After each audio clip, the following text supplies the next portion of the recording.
On my father's last night, he grabbed my mother's hand and whispered, "Swear you'll hurt our daughter over my grave. It's the only way I can rest in peace."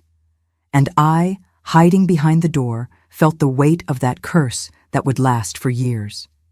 Good morning, good afternoon, or good evening, my dear friends. What a joy to talk with you today. I'm Janet Simmons, 67 years old, born in a small town in Kentucky, but now I live here in Louisville. I'm sitting on my porch, where I can see the Ohio River flowing peacefully, carrying its waters and stories to the Mississippi. I always like to start my day here, feeling the cool morning breeze while preparing a cup of chamomile tea that I grow in my backyard. These days, my greatest pleasure is making lace. I learned this craft after turning 50, imagine that. It's never too late to learn something new, isn't it? My hands aren't as steady as they used to be, but they can still create small pieces that I sell at our local craft fair. The younger ladies always ask me how I manage to have so much patience to intertwine the threads with those wooden bobbins. And I answer that life taught me to have patience, to wait for the right time for things. I started with lace after my daughter Irene gave me a complete kit as a gift. She said, "Mom, you need to occupy your mind with something beautiful." And she was right. Each piece I make carries a little bit of my story, my pain, and also my joy. It's as if I'm weaving not just the threads, but also the patches of my own life. My little house is simple, but very cozy. The walls are a light yellow, reminiscent of the rising sun. I have my plants, my little religious pictures on the wall, and family photos scattered throughout the living room. Oh, and my little dog Spot, a mutt I adopted 5 years ago when I found him abandoned on the street. He's here at my feet while I talk to you, sleeping peacefully as if there's no tomorrow. You know, when I look out the window and see the river waters, I think about how life is just like that. Sometimes calm, sometimes agitated, but always following its course. And I, like this river, have also gone through many rapids, but now I'm in a more serene moment, thank God. And you, my dear friends who are watching me now, tell me in the comments, which town are you watching from? And what time of day did you find this video? Are you having your morning coffee, or perhaps resting after lunch? Or are you like me, who likes to watch my little things before bed? I always read all the comments, and I'm so happy to know where you're from and when you take time out of your day to listen to this grandma's stories. Let me know, okay? Let's create a chain of affection. Today I want to share with you a story that I've kept in my heart for a long time. A story about promises, about pain, but also about liberation. You know, my dears, sometimes we need to talk about difficult things so that other people know they're not alone in this world. And that's why I decided to tell you about the last request my father made before leaving this world. It's not easy to go back so many years in time and relive certain memories, but I know that perhaps my story can help someone who's going through something similar. Because in the end, that's what unites us as human beings, isn't it? Our stories, our pains, and our overcomings. So make yourselves comfortable, grab a tea or coffee, and let's travel together to the past, so I can tell you how a simple girl from rural Kentucky faced one of the most frightening promises I've ever heard in my life. I was born in 1958 in a simple house in Hazard, Kentucky, by the river. At that time, my dears, life was very different from what it is today. We didn't have electricity at home, just oil lamps. And water? We fetched it from the well or the river, carrying buckets on our heads. Just imagine. My family was small. Me, my mother Dolores, and my father Gerald. My mother was a petite woman, with a gentle voice, always wearing printed dresses and a scarf tied around her head to protect from the sun when she went to wash clothes in the river. She had small hands, but calloused from so much work. She made beautiful embroidery that she sold to the ladies in town. It was from her that I learned the value of silent work, the kind that nobody applauds, but that sustains the home. My father worked at the coal mine. A tall man with thick eyebrows that joined in the middle of his forehead when he was angry, and that happened frequently. In Hazard, everyone respected him, or rather, feared him. On the street, he was Mr. Gerald, greeting everyone, smiling at the children. But at home, oh, at home, he was like another person. Our house was made of wood, painted light blue, with just 3 rooms, the living room that was also the kitchen, my parents' bedroom, and a small room where I slept. The bathroom was a separate outhouse in the yard. We had a large piece of land with many fruit trees, apple trees, cherry trees, and even a small vegetable garden in the back. It was my favorite place to play, hidden among the trees where nobody could find me. At school, I was a diligent girl. I really liked to study, especially math. Miss Nancy always said I had a knack for numbers. I remember her fondly, a lady with thick glasses and hair tied in a tight bun who smelled like lavender. She was the first to tell me that I could be somebody in life, that I should continue studying. When I came home from school, I would run to show my notebooks to my mother. She always smiled, patted my head, and said, "How nice, honey. You'll go far." But when my father arrived and saw my enthusiasm for studies, he would furrow those eyebrows and grumble, "What's the use of so much studying for a girl? In the end, she'll just get married and take care of the house anyway." His words hurt me inside, but I continued studying in secret by the light of the oil lamp after everyone was asleep. I had a dream hidden in my heart. I wanted to be a teacher, like Miss Nancy. I wanted to teach other children, especially girls, to dream of a different future. The games of my childhood were simple: jumping rope, playing house with rag dolls my mother made, playing jacks with the neighborhood children. My best friend was Nora, the daughter of our neighbor Mrs. Betty. We two were inseparable. She had such a delightful laugh that it was contagious. On weekends, we played school, and I was always the teacher, of course. During harvest season, we helped with picking. The children would stay below while the men climbed the trees. It was a celebration. Afterwards, we helped sort and prepare the fruit. Nobody used machines. It was all done by hand. My hands would get stained, and my tongue too. We'd eat them fresh from the trees, the traditional way here in Kentucky. But not everything was rosy in my childhood. When my father drank, and that happened almost every weekend, the house turned into hell. He would arrive stumbling, red eyes, the smell of whiskey that could be detected from afar. Anything became a reason to yell at my mother.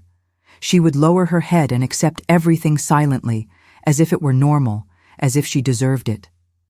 I would hide under the bed, cover my ears, but I could still hear the shouting, the sound of slaps, my mother's restrained crying.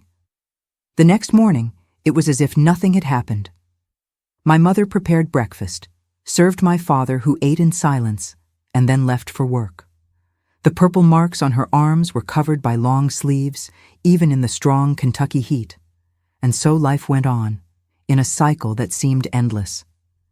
When I was about 10 years old, something happened that changed the course of our family. My father fell ill.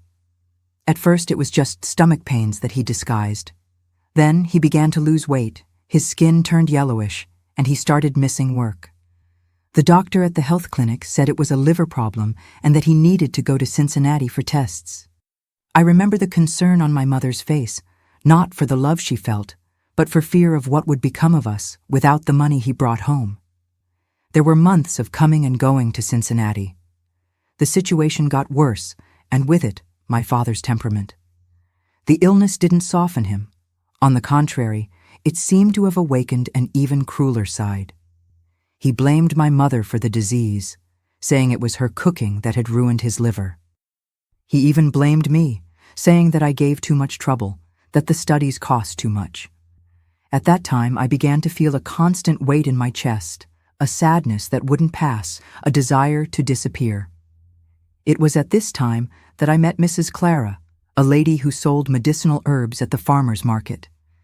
She saw my sad look when I went to buy the herbs the doctor had prescribed for my father, and she always set aside a little chamomile for me. "It's good for calming a troubled heart," she would say. And it was she who taught me to make tea and recognize healing plants. It was knowledge that I carried throughout my life.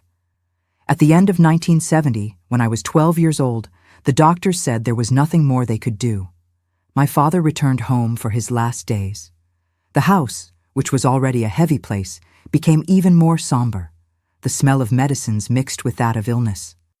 My mother became a nurse, changing bandages, giving medicines, cleaning the room that now smelled of mold and something else, something that only later I understood to be the smell of death approaching. I tried to help as best I could, but my father didn't want me around. "Go study, girl. You're not even good for taking care of your sick father," he would say with an increasingly weak voice, but still capable of hurting.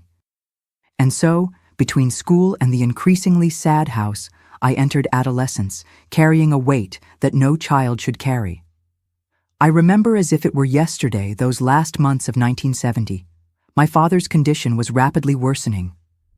The doctors in Cincinnati had already said there was nothing more to be done, and he was back home, wasting away day by day.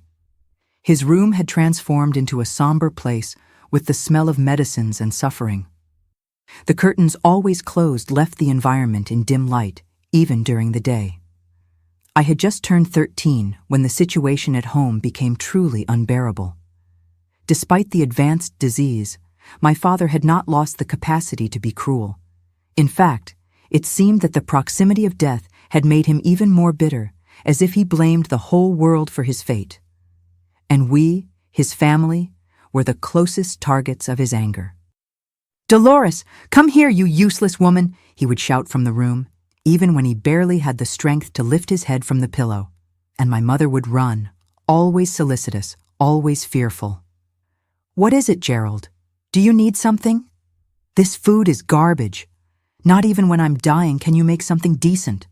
He would spit the words with hatred, while my mother collected the almost untouched plate, her eyes watery, but without shedding a tear in front of him.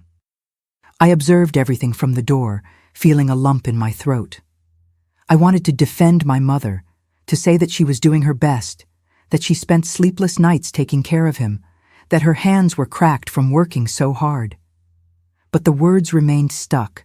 The fear was greater than the courage. At school, my performance began to drop. I couldn't concentrate on classes anymore. My head was always at home, worried about what might be happening.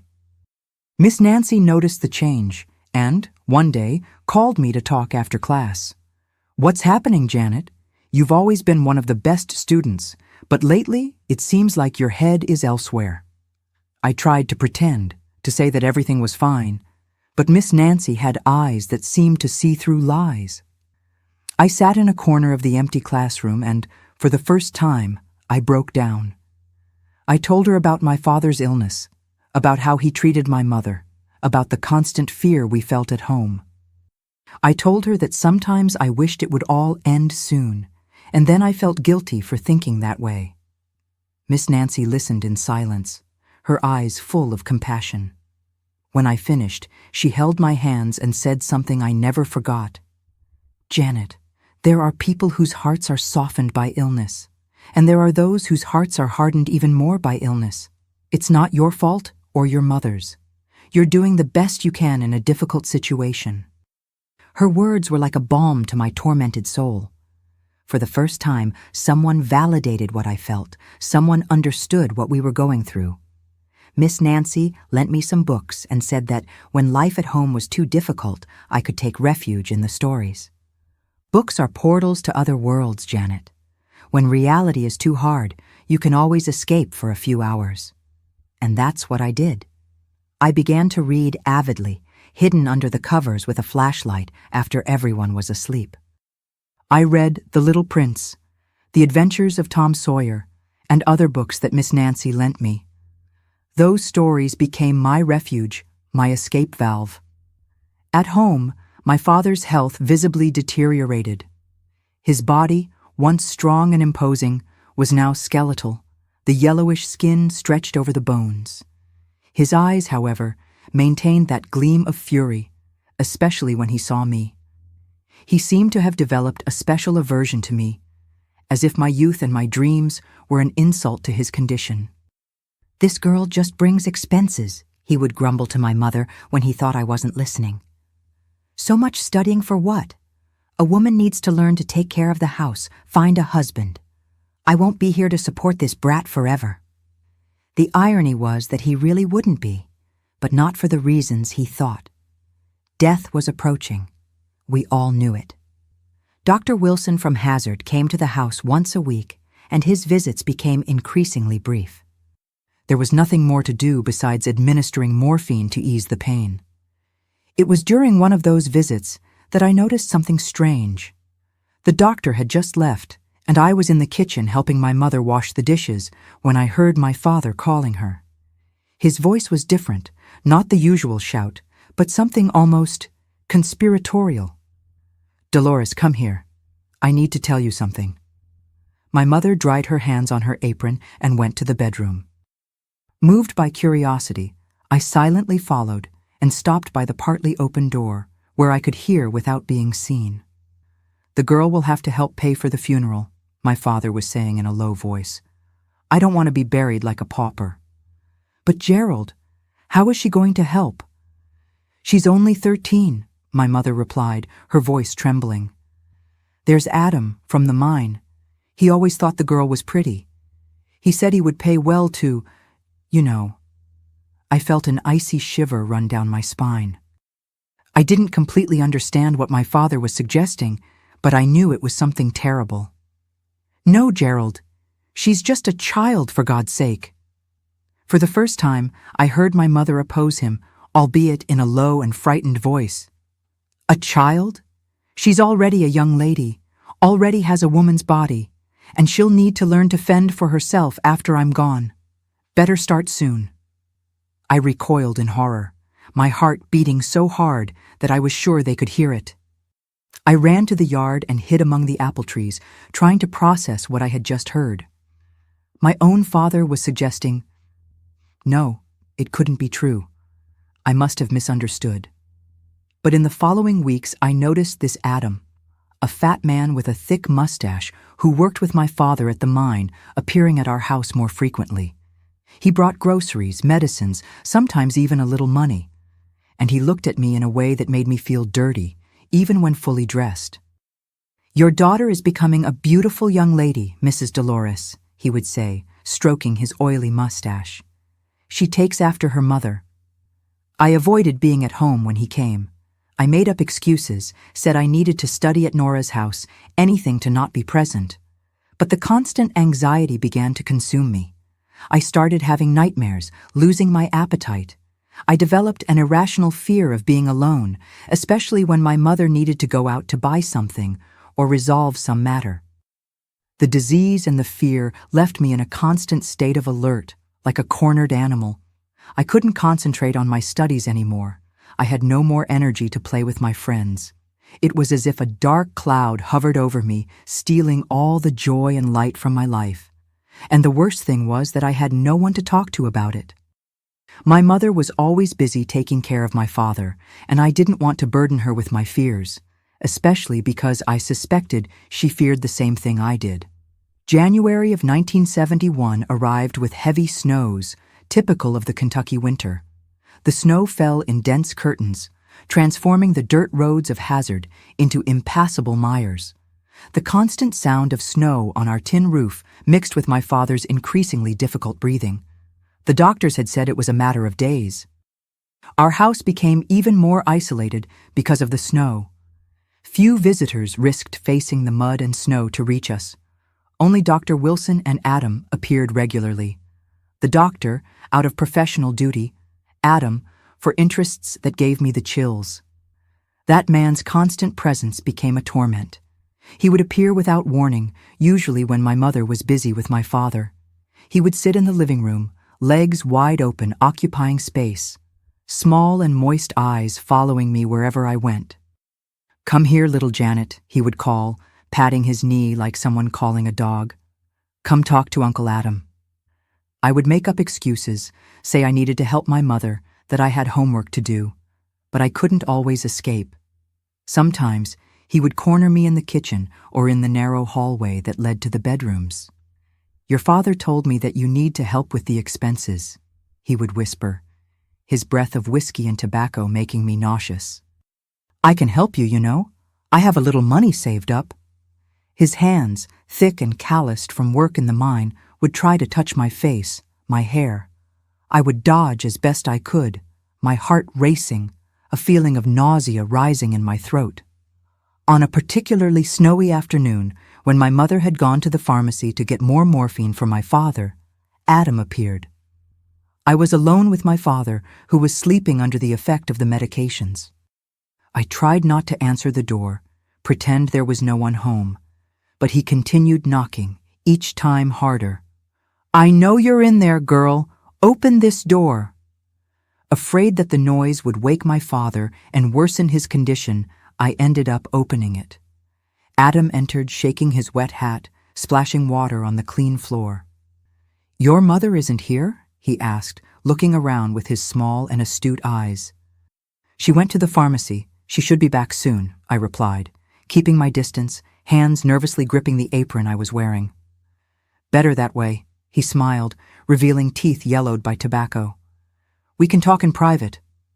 I took a step back, feeling the cold wall against my back. There was nowhere to run. Adam approached, his body blocking any escape route. "Your father told me that you're going to help pay for his funeral," he said, his voice low and hoarse. "Do you know how you're going to do that?" Before I could answer, we heard a noise coming from my father's room. A moan, followed by a dry cough. Adam backed away, annoyed by the interruption. "I'll see what he needs," I said quickly, taking advantage of the opportunity to escape. My father was awake, his yellowed eyes fixed on the ceiling. When he saw me, he gestured for me to approach. "Who's there?" he asked, his voice almost inaudible. "It's Adam, Dad.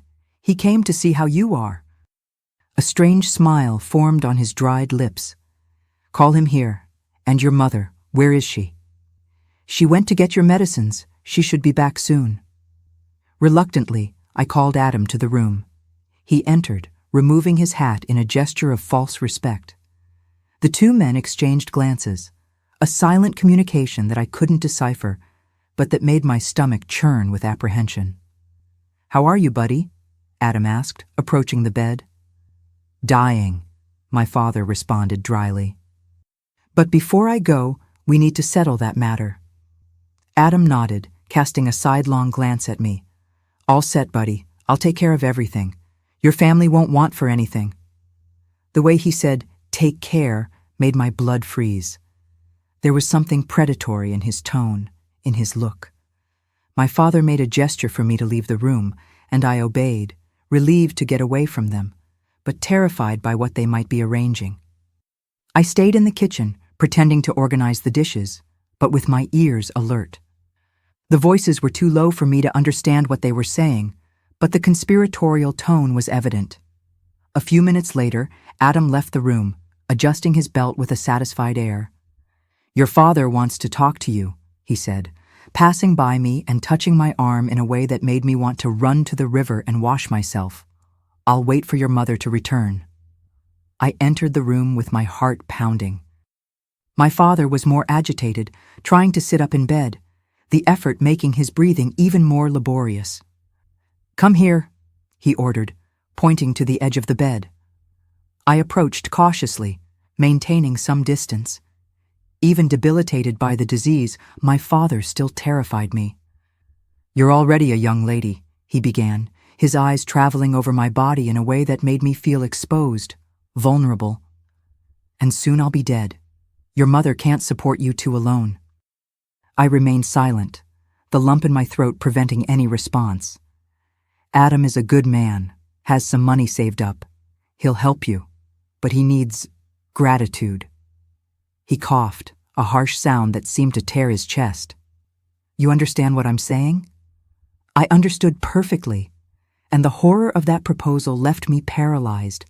My own father was offering me, like merchandise, to that man who caused me so much disgust and fear. "Dad, I can't," I stammered, tears blurring my vision. His expression changed instantly. The mask of false concern gave way to the familiar anger. "You can't? And who said you have a choice? Do you think I worked my whole life to be buried like a dog? Adam will pay for a good coffin, a good ceremony, and will take care of you afterwards. It's the least you can do for your father." His words hit me like slaps.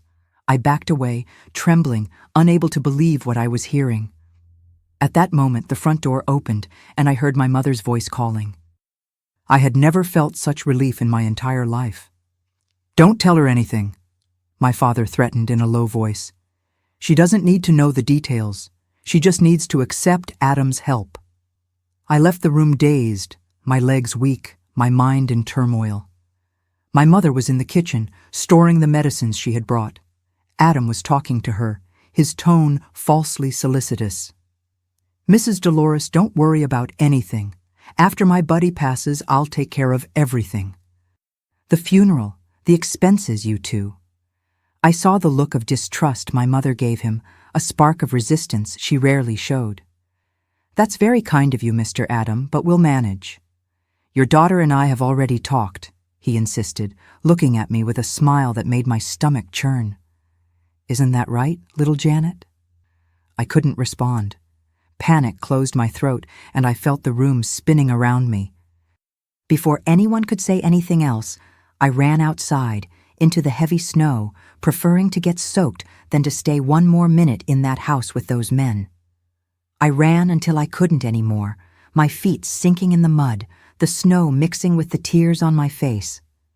I ended up reaching Mrs. Clara's house, the herb lady.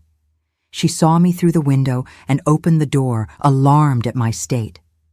"Child of God, what happened? Come in, come dry off." Between sobs, I told her what had happened, what my father and Adam were planning. Mrs. Clara listened in silence, her wrinkled face contracting with indignation. When I finished, she held my hands between hers, rough but comforting. "Listen well, my child. No true father would do this to his own daughter. This is not right. It is not God's will. You need to tell your mother everything. She needs to know." "She won't believe me," I sobbed. "She always does what my father says." "Then you need to be strong for both of you," Mrs. Clara said firmly. "While your father is alive, don't stay alone with him or with this Adam. And afterwards, you need to leave here. Go far away." Her words planted a seed in my mind. The idea of fleeing, of escaping that nightmare, began to take shape. But how? Where would we go? And how to convince my mother to abandon everything she knew? The answer would come sooner than I imagined, and in a way I could never predict. The week that followed my escape to Mrs. Clara's house was the tensest of my life. I returned home only because I had nowhere else to go, but something had changed. For the first time, I saw my mother confront my father, albeit timidly. "This isn't right, Gerald," she said in a low voice when she thought I wasn't listening. "She's just a child, our daughter." "Shut up, woman. I know what's best for this family. When I die, who's going to take care of you? Adam has means, has his own house." I kept myself as far away from home as possible, spending most of my time at school or at Mrs. Clara's house, which had become my refuge. It was she who advised me to never be alone, not even for a minute. "Carry this little knife in your waistband, hidden," she told me one day, handing me a small kitchen knife. "It's not to use, it's just to give you courage. But if that man tries anything, you scream so loud that even the dead will hear." In that second week of January, my father worsened drastically. Dr. Wilson began to come every day, and on Wednesday he announced that it was a matter of hours. The news spread quickly through the neighborhood, and soon our small house was full of people, some genuinely concerned, others merely curious to see death up close. And of course, Adam was there, occupying space in the living room, as if he were already the owner of the house. He followed me with his eyes whenever I passed, a repugnant smile on his thick lips. I did my best to stay near other people all the time, especially Mrs. Clara, who had brought herbs to help with the smell of disease that permeated the house. It was at the beginning of the night, when most of the neighbors had already left, that everything happened. My mother was in the kitchen, preparing tea for the few who still remained.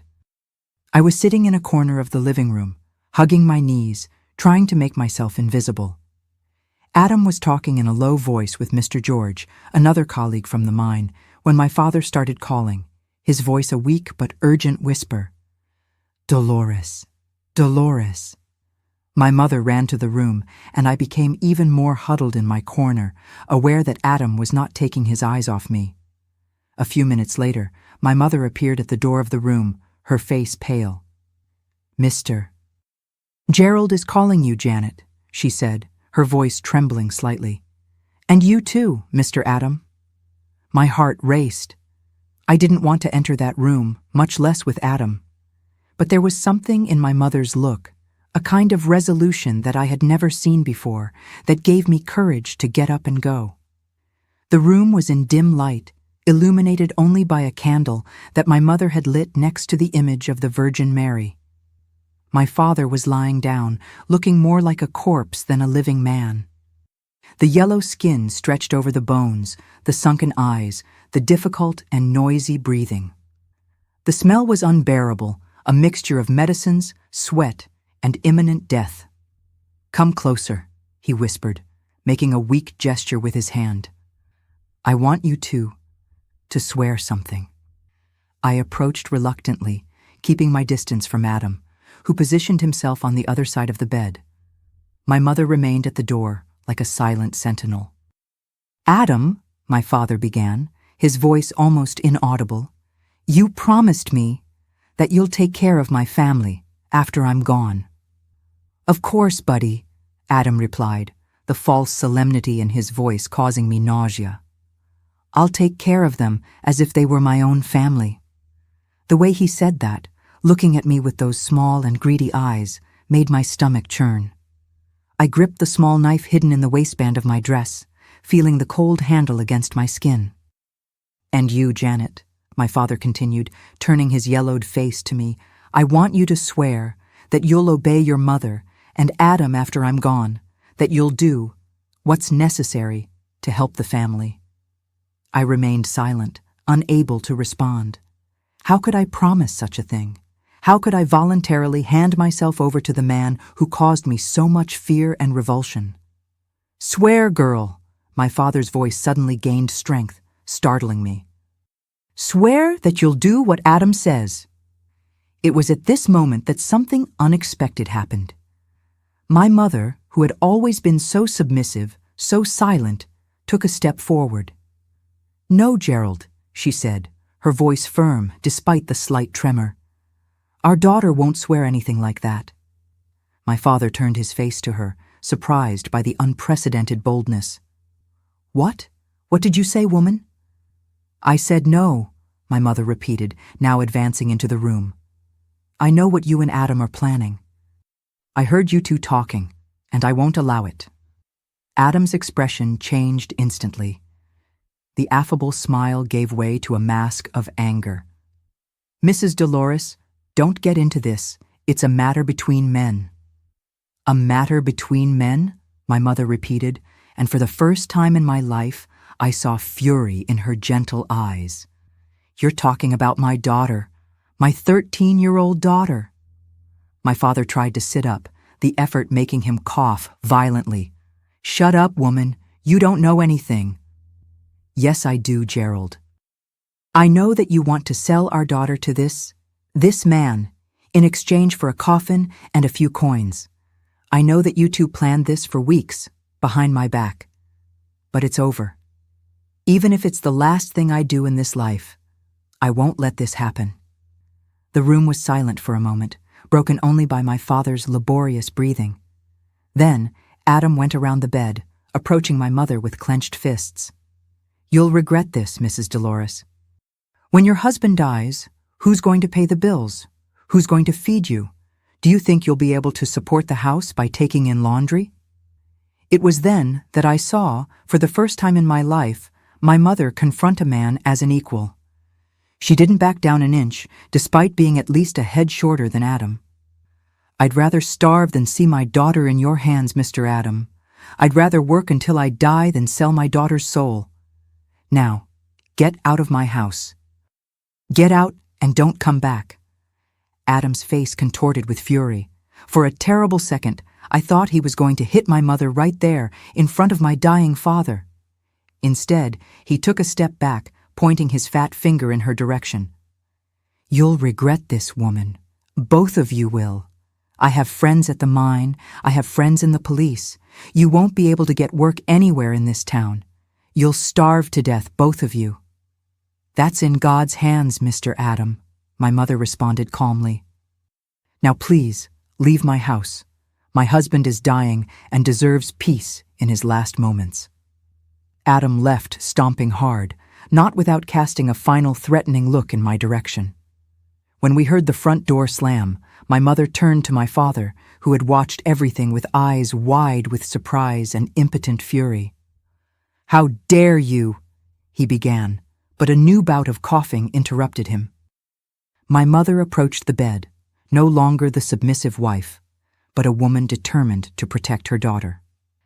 "Gerald, you can hate me for the rest of your life, which won't be very long from what I see, but I won't let you do this to our daughter. I won't let you continue controlling me from the other side of life." Then, turning to me, she said with a calmness I had never seen before, "Janet, go to Mrs. Clara's house now. Stay there until I call you."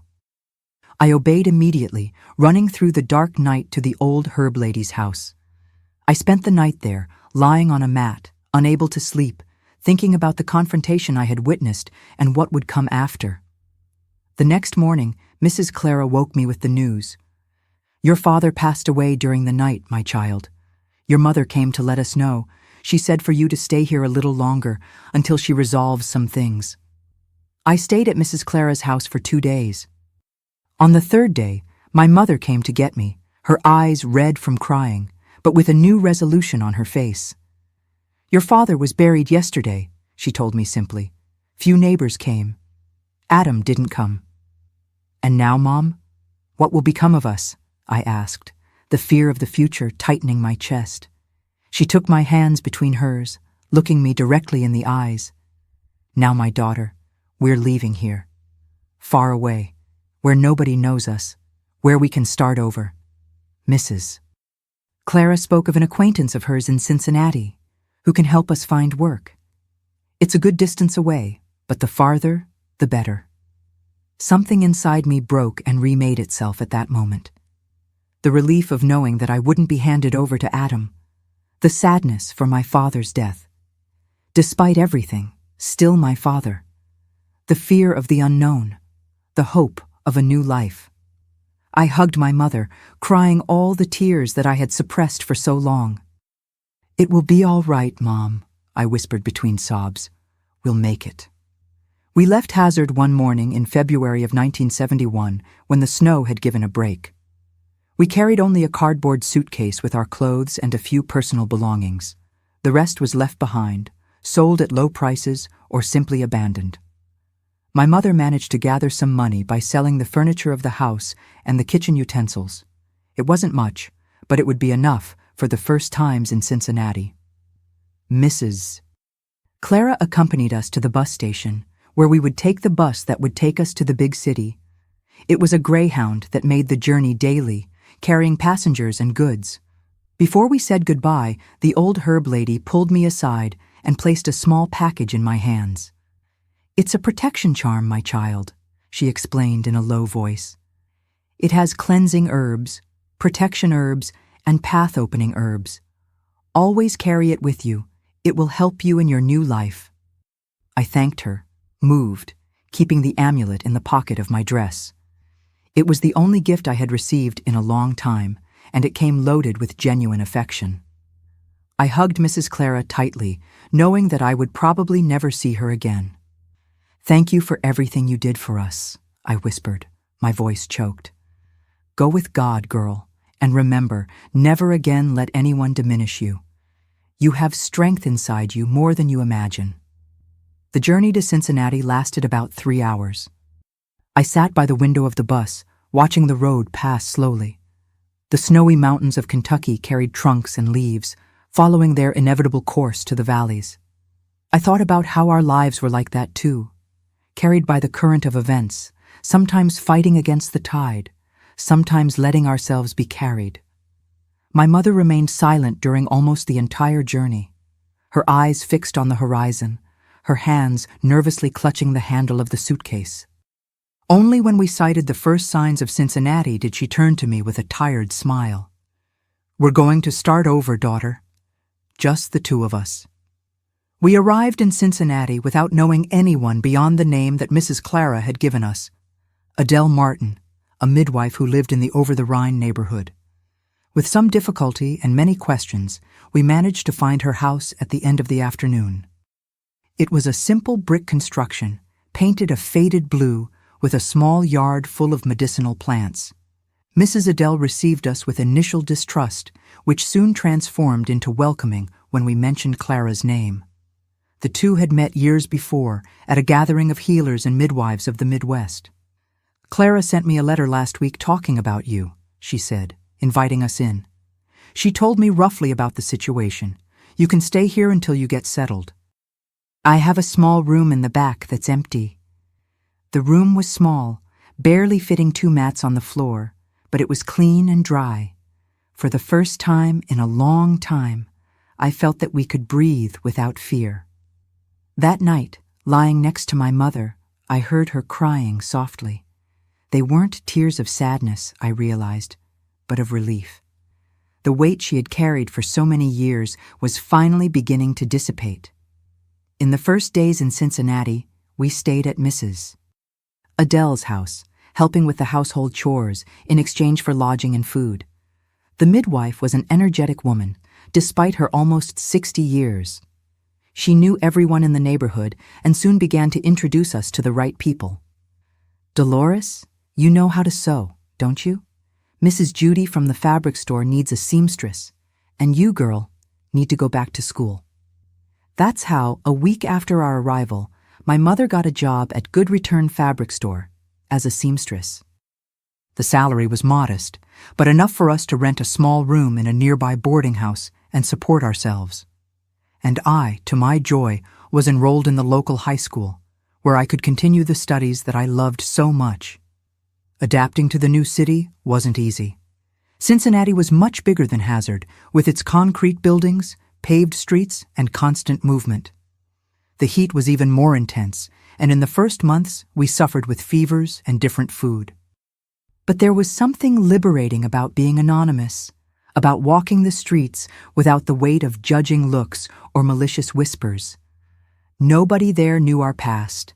Nobody knew about my sick father or Adam and his dark intentions. At school, I made friends quickly. My English teacher, Mrs. Eleanor, soon noticed my interest in books and began to lend me volumes from her personal library. I read everything I could, often by candlelight to save on electricity, which was expensive for our tight budget. My mother also flourished in this new life. Away from the oppressive shadow of my father, she revealed talents and a personality that I barely knew.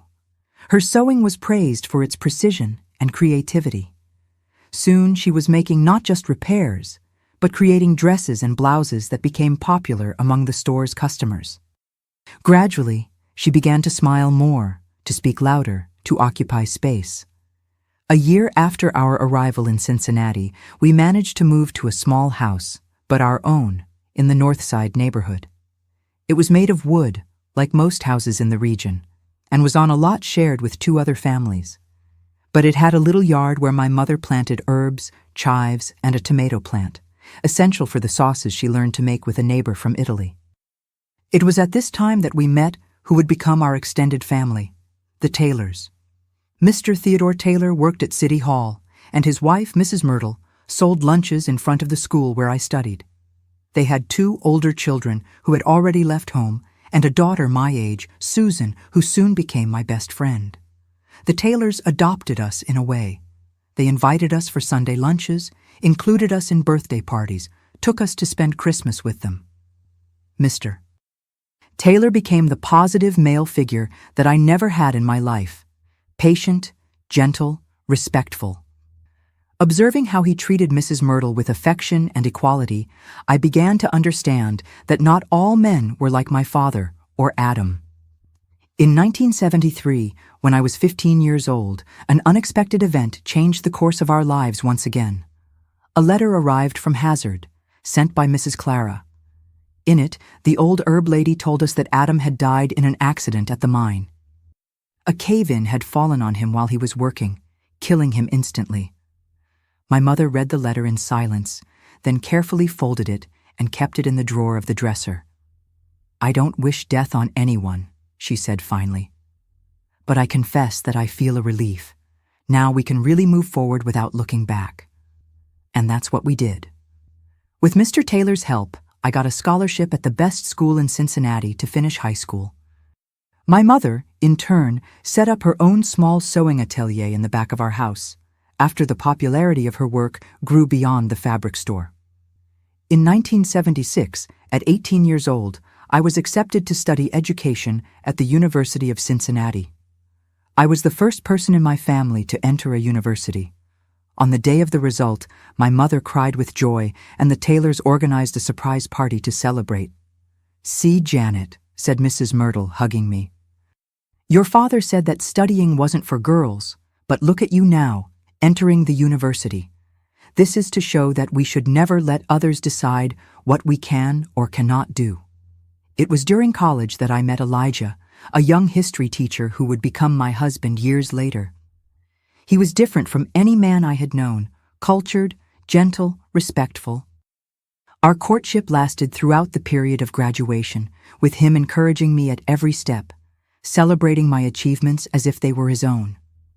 Looking back, I see that our desperate escape from hazard wasn't just a physical escape, but the beginning of a much deeper journey of liberation. Liberation from fear, from submission, from limits imposed by others. Each small achievement, the first job, the own house, the entry to university, was a step away from that frightened girl I once was. And my mother, my silent warrior, was my greatest example. The woman who for years lowered her head and accepted her husband's abuses found the courage, at the most critical moment, to say no. To break the cycle, to protect me, to risk everything for an uncertain but free future. Today, when I look at my granddaughters, strong and determined, I know that something of my mother's courage lives in them too. And this, my dears, is the greatest legacy we could leave, the certainty that we can always start over. We can always say no to what diminishes us. We can always choose a different path. Today, at 67 years old, my life in Louisville is peaceful and full of blessings. I live in the same house in the Highlands neighborhood, but now renovated and expanded, with a spacious porch from where I observe the movement of the street and the sunset over the neighboring rooftops.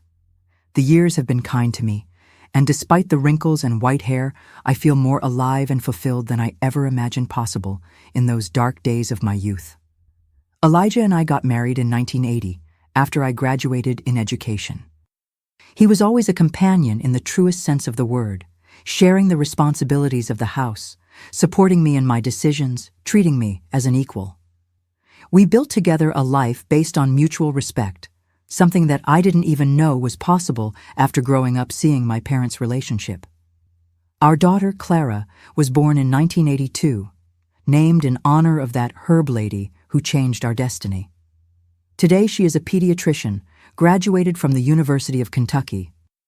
She married Michael, a forest engineer, and gave me 2 grandchildren who are the light of my days, Marina, 12 years old, and Lucas, 8.